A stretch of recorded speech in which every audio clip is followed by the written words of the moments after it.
Hey guys, my name's Darwin Tosters. I'm the assistant plant manager here in the control plant. This is Tim Walker. He is our purchasing manager. We're going to take you through the control plant. We're going to head down to the expansion areas that I talked about very quickly in my presentation this morning. And then we're going to circle back around to the main section of the plant. If you guys have any questions about anything during the plant tour, please ask, okay? Do we need to wear the glasses now? No, I'm so sorry. That's a good question. No glasses. We're a lot safer here than in the motor plant where you need glasses. I'm just kidding. You will need those at some point. Just hold on to them. But you won't. It was dangerous, I think. We are a lot safer. Yes. Oh, it's cool. We are much safer.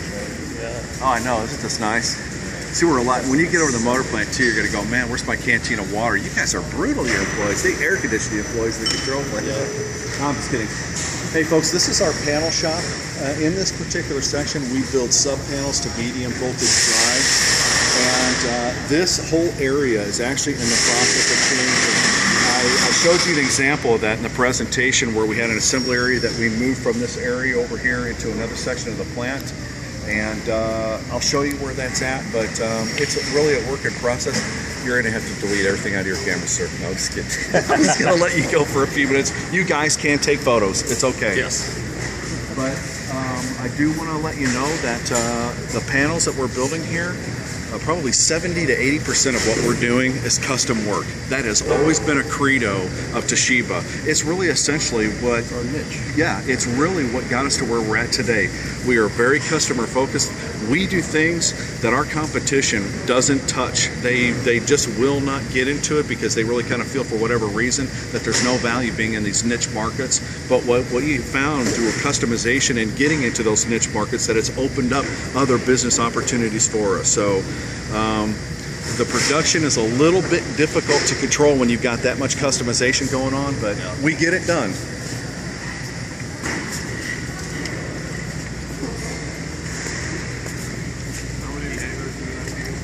How many laborers?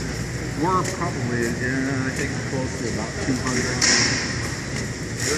Yeah, just in this plant. We've grown by probably 30% over the last 6 months, guys. I mean, when I came over here, we had 12, 15 employees in the warehouse, and I think now we're at 50, if that gives you any. There are some more than others, but yeah, we're really growing right now. We have 2 different work centers here. This kind of gives you a visual depiction of a medium voltage system that is about to be tested. You have the inverter section, you have the switchgear section, and you also have the transformer section. Setting this up is not something that's done in an hour. Sometimes it could take these guys days to do this. Some systems are a lot less complex. They may be in test for 1 or 2 days. There are some systems that are so complex that they can literally sit over here for a week or 2 at a time. We have customer witness tests where we may fly the end user down here with PEs, with lawyers, with insurance people, with application engineers, you name it, they're all here. They may have a predetermined set of functions that they want to witness the drive going through. We are all too happy to oblige. It's one of our strong selling points as well. And because of the money that's involved with a lot of this stuff, I mean, some of the orders that we've booked have been in excess of $20 million. You can understand, right? They're not throwing chunk change out. But obviously, there's a payback on that, right? By bringing a lagging power factor into unity power factor, you know, you're not paying absorbent costs per kilowatt, right? So it all makes sense in the end for the investment, right?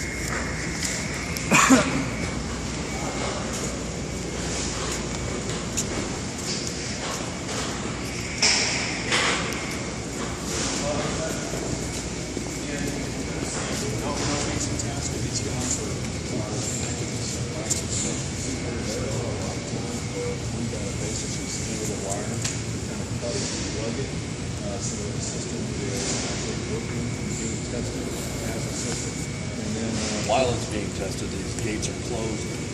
Only authorized personnel. Yeah, because you're working with medium voltage, obviously the OSHA-related rules change, arc blast distances and all of that. It's a game changer once you go from low voltage to medium voltage once you cross that threshold. But we, in much as we can, we try to engineer out those hazards. If you guys have ever seen anybody that has been shocked by even low voltage, that's around 460 volt, it can do brutal things to you, especially when you start talking high amps, right? But we're ISO 9001 that controls a lot of our test processes also. So these guys have set processes that they go through. If they omit anything, because we've had guys that have energized drives and energized drum fans, right? Oh my gosh, now the rectifier's cooked, right? Why did this happen, right? So immediately management comes together. Where's the check sheet? What happened here, right? Where did we go wrong on our check sheet? Oh man, I forgot to energize the fans, right? And it happens, right? But though there are reasons why you have those sheets. And the worst thing you can do is if someone loses a limb because we're not following our processes. That's where ISO leaves the textbooks and really hits the real world for you guys once you get into a working environment like this, right? It does have meaning and it does make sense.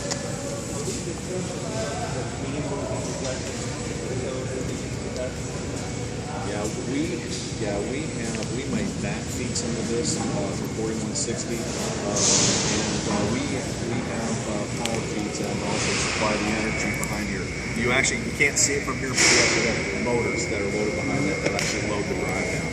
Okay. Yeah. Once they start going, you hear them.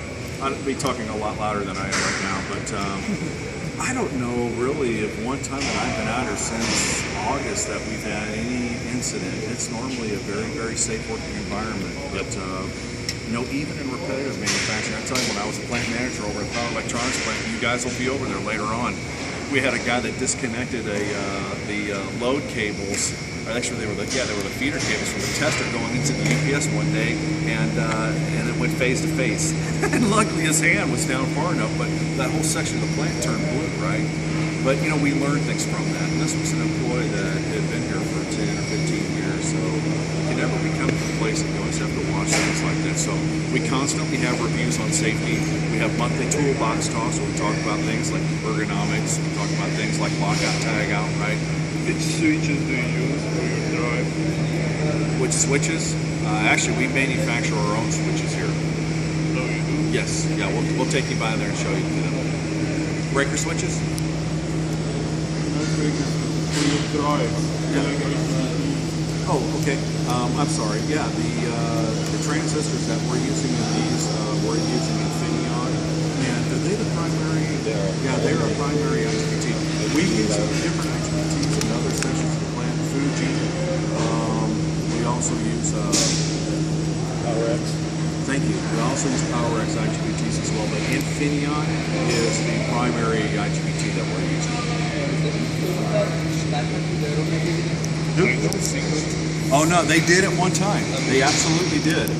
In fact, most of the IGBTs that we purchased were from Toshiba. But then this very strange thing happened globally where companies began to partner up and form alliances with other companies and sometimes for competition. We actually formed one with Mitsubishi. So they took the tooling, they continued buying or building IGBTs for Toshiba, and then all that kind of went over to them, right? Now, I wouldn't be surprised to see Toshiba get back in that business someday because it still is strong, but who knows? There are strategic reasons why they do that you and I will never find out about, right? These IGBTs should tolerate 2.3 kilowatts.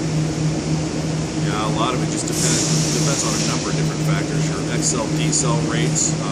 We do overloading for a certain percentage of time in the power electronics plant. For example, we do 120% overload. It really depends on the size of the IGBT and the package. Some of them now they're selling as actually integrated packages, right? Do you put them in series, IGBT? Yes, we do. Yes, yeah. And they're matched by serial number. Actually by a lot. How do you turn them on simultaneously? A lot of that is switching from the gate driver board. Control from the gate driver board. Actually, that will reduce the cost because if you choose the higher rating, higher power rating switching, cost will not just linear go up. It will go very high. Have you guys ever seen The Simpsons? You know Homer Simpson, when you're talking to him, all of a sudden his eyes start glazing over. You guys are going to do that to me here pretty soon because I'm not an engineer, so I can only go so far in these technical waters with you. I graduated majoring in operations management. I'm not an electrical engineer, so. Thanks, man. Dude, you were wearing me out, man. Hey, you did well up to the point. I ran out of bullshit, guys.